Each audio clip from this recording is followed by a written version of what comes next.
everyone. Thanks for joining us. This morning we plan to have a little bit of fun in this interview as we meet the new downtown ministry coordinator, as we get to know a little bit about him, a little bit about his heart for downtown, and a little bit about the ministry itself downtown. We've heard a lot over the last number of months about what goes on downtown, but we're going to look to hear maybe a new perspective from a new person for sure. So here you go, let's dive right in. First of all, what can you tell us about your personal connection to the ministry downtown? Well, that's a really good question, and I'm sure people are wondering, how does the youth pastor at IPC, who's dealing with kids, transition himself into dealing with adults in the downtown core? Before we knew that Joyce was leaving, my wife Robin and I were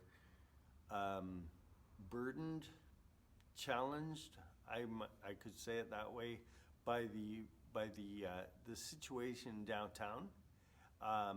Meeting individuals on the street and stopping to chat with them and taking them coffee and just being community to them. It wasn't a stretch for me to put my name forward in the interim for to work in the capacity of downtown ministry coordinator. So that's a little bit of context. Can you tell us a little bit about your background, your personal background? Back in school many years ago, I thought that social work was actually where I was heading. And I worked for a number of community living places. I worked in group homes. I worked in an overnight camp as well. So I've had a lot of social work experience long time ago.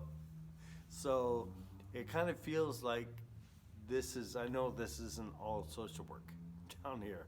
And I know that's a part of the puzzle that I might not fit as far as filling Joyce's shoes completely, but I feel content where I am.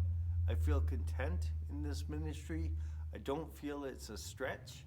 I appreciate people asking me questions about my background, how God has gotten us to be where we are. You know, in reflecting on life, it's a tapestry, it's a quilt of experiences that all intermesh eventually, and you will look back on an experience and wonder, okay, now I see where that fits into God's plan. What has this transition looked like? Obviously, Pastor Joyce has left, and then you're transitioning into this role. So what can you tell us about that? The transition between Joyce and myself was something I really worried about. Joyce has been a fixture here for the last number of years, and people have gotten to know her quirky sense of humor, but her ability to get things done. And I'm really happy that not only the volunteers have embraced me so far, but the folks that we serve, our friends that we serve, have embraced the new face as well. That was a challenge for me to see how that was going to be possible, but imagine that there would be certain challenges that you face in the ministry downtown. Can you expand on any of those challenges that you're having right now? Something that made Pastor Joyce tear up every single time I talked to her about this. Every single time I talked about the transition of what that looked like, and she would relate to me what happened in COVID, where before COVID, this space here was full with a long table, and people sat at the table, and they had each one contributed to the evening, whether it was putting chairs out and setting spots or wiping the table down at the end of the evening and helping to put things away. Everyone was in community, was in a groove, and that was suddenly ripped away with COVID. We weren't able to do that all of a sudden. In the downtown ministry that's happening right now, like, how do you maintain connection to people? One of the real challenges, of course, is that during this time period, we are relegated to serving meals in a takeout style, in a takeout fashion. And that really doesn't allow us to do a large portion of our ministry, and we feel that we're called to connect with people. So based on what you're saying, is the ministry then downtown and the way you're doing ministry a means to an end? Like, what's the goal? What's the vision? Well, actually, last week I was able to stand on the sidewalk in front of the River of Life building, and people queued up to come in, and I was able to just converse with them and talk to them. And one man had a dog and made a big deal of his dog, and one man came up on a bicycle, and I talked to him a little bit. And just again, that personal connection with people, you can't beat that. Talking with people, connecting with people, and bringing that humanity into, anyone can serve food, right? But the I don't know if you remember the TV show Cheers, where everybody knew your name in that bar. It's similar to that in that when a friend of ours comes in to get their meal and we can address them by name, we're well on our way to winning their heart. And obviously, we're not trying to win their heart for ourselves. We're trying to win them for Jesus and share the love of Christ. What would you say is really important to you right now in the downtown ministry? Recently, we've had some great discussions with the staff, and the last couple of Tuesdays actually has been really fantastic when people have come in. We've actually been able to as they come in line and get their food and leave, we've been able to address them by name and just be really friendly to them. The reason we're doing that is twofold. We want to express to them love, genuine care, and also we want to, when we invite them back into the space, once we get out of COVID or restrictions are loosened a bit and we're able to come into the space here, we want them to be comfortable. I would imagine that volunteers are extremely important in the operation of the ministry downtown. What can you tell us about the importance of the role that they play, a little bit about the volunteers downtown perhaps?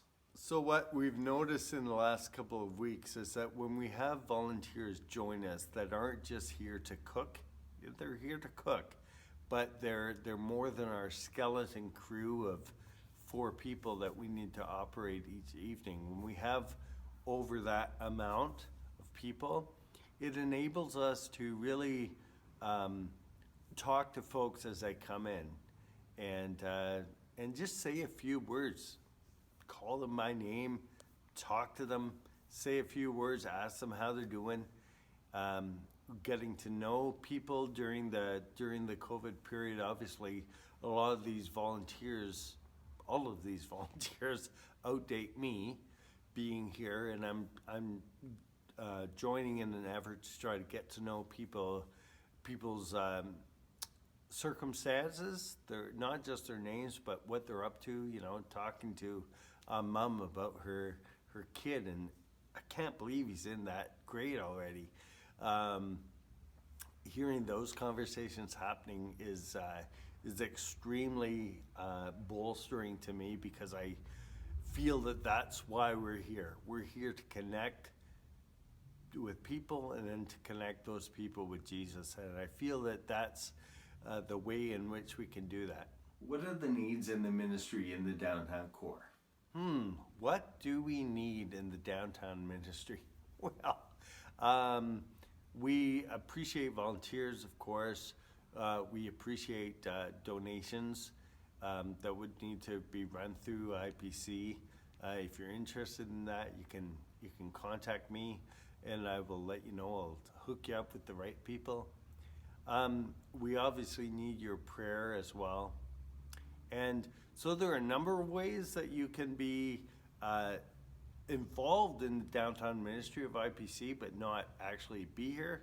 So if you're not able to be with us for personal COVID reasons, or just for health reasons in general, or for other reasons, but you can be at home praying for us, man, oh man, oh man, we would love to have you do that. But if you can volunteer some time with us, I'd love to have you connect with me. I'd love to throw you into our roster of folks that just come here and volunteer. It's a fantastic evening as we get together in the kitchen. Even though we're not side by side anymore, we're still conversing and just preparing a meal together. And it's just a fantastic experience.